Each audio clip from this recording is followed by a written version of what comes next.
I am so emotional simply because I have seen the light.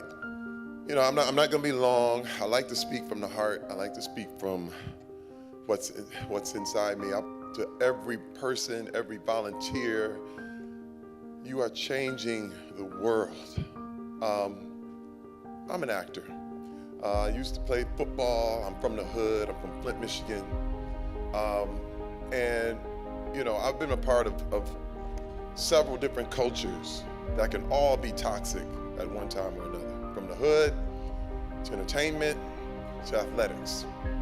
And in that world, you have this whole thing where it's like in this toxic masculinity world, it's about you do not negotiate with a terrorist. You don't. But that's only in the movies. That's only in a game. That's only the picture in the hood. But in real life, if you ever talk to a real life hostage negotiator, you always have to negotiate with a terrorist. Always. My earliest memory, since I was a kid, and I remember, again, one of my earliest things, it was like 4 or 5 years old, is my father hitting my mother in the face as hard as he could, and she gets knocked out. And I remember seeing her on the floor, and then looking at him, this giant of a man who I thought, my God, he says he loves her. What is he gonna do to me? And all I could think, how I want to protect her. How I want to protect her. And how wrong it was.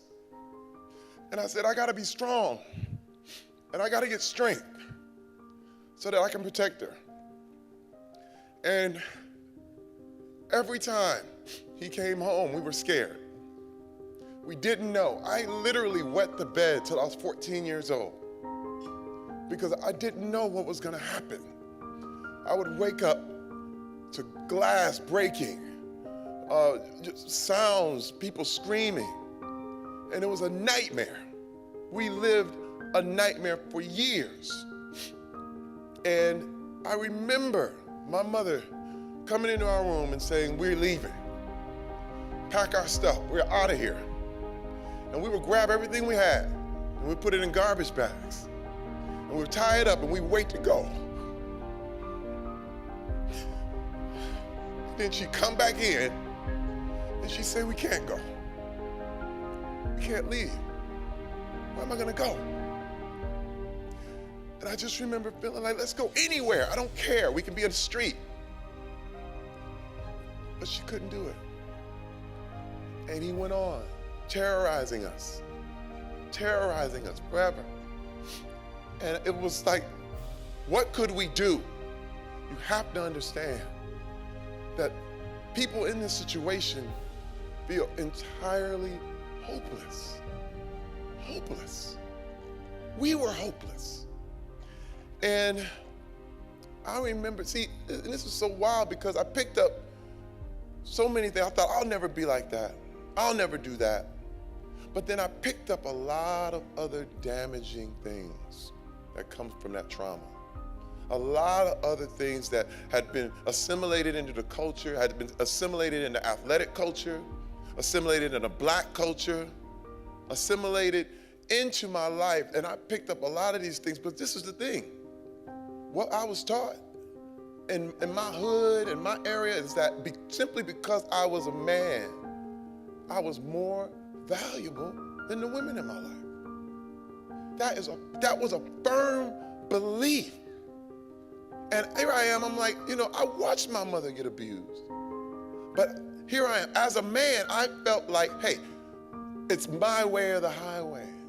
I remember times with my daughter Azriel, and I would yell at her as if she was a 30-year-old man. And I remember these times, and I remember I constantly apologize, constantly call them and say, I'm sorry.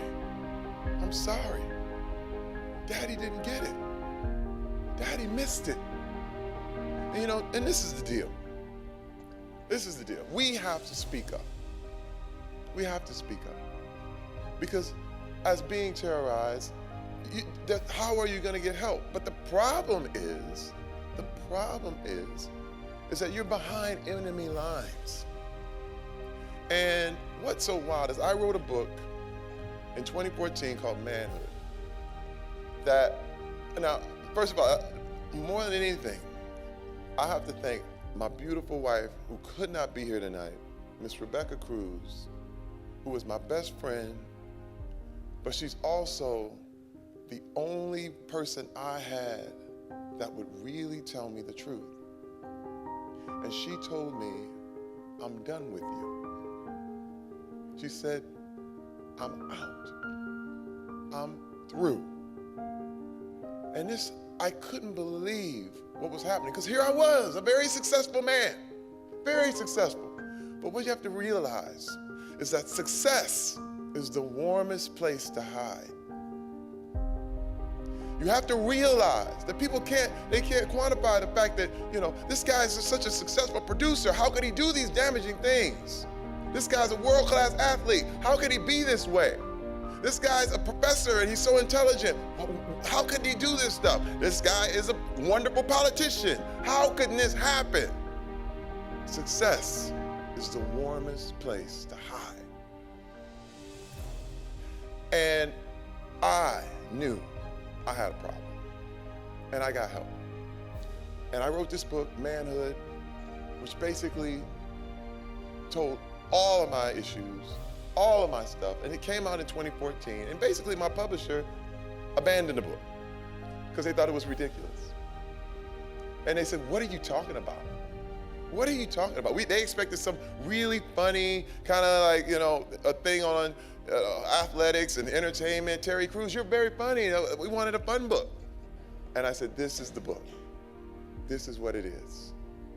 And when it came out, it wasn't a big deal.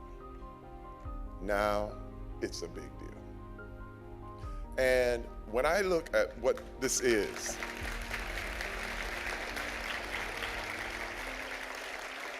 when I look at this movement, the Me Too movement, this is the Emancipation Proclamation.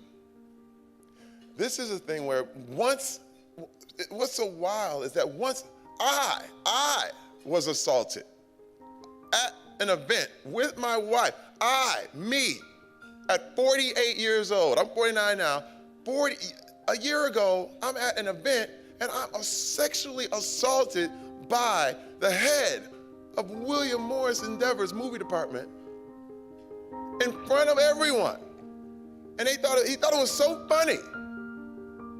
And I just couldn't believe what was happening. And let me tell you something, I know what toxic masculinity looks like because I was in it. And when they tried to gaslight me and say, oh look, no, you can't be hurt, that we were just kidding. In fact, it was just horseplay. And I'm going, one man's horseplay is another man's humiliation. And I remember hearing Tarana's story. When Ronan Farrow came out with the story and all these actresses were coming out about Harvey Weinstein, and I got PTSD about what was happening. And I couldn't move, I couldn't work, I couldn't do anything until I said something. Because I had to support these women who were being told that they were opportunists, that they were liars, that they just were looking for a payday. And I said, this happened to me. Me. And I said, you guys, everyone has to see, and everyone has to know that when people are looking the other way, when the whole thing is geared where you can't ask for help or you are gonna lose your job, or if you bring it up, how in the world are you gonna afford an attorney in order to fight this case? You need three things in order to come forward with a lot of your damage and the things that's happened to you. You need distance emotionally, you need distance financially, and you need distance physically. Coming out with your story is probably one of the hardest things ever. It's like flying a plane from LA to New York and you never flown a plane before. You are literally digging tunnels with spoons, trying to get out. Like my mother tried to get out. And I'm gonna tell you something, she never got out. My mother died in 2015. She never escaped. First of all, this is real, y'all. And I'm here to tell you, I want to thank the people that are here, because again, like my man said, he's preaching to the choir. Everyone here, you get it. You get it.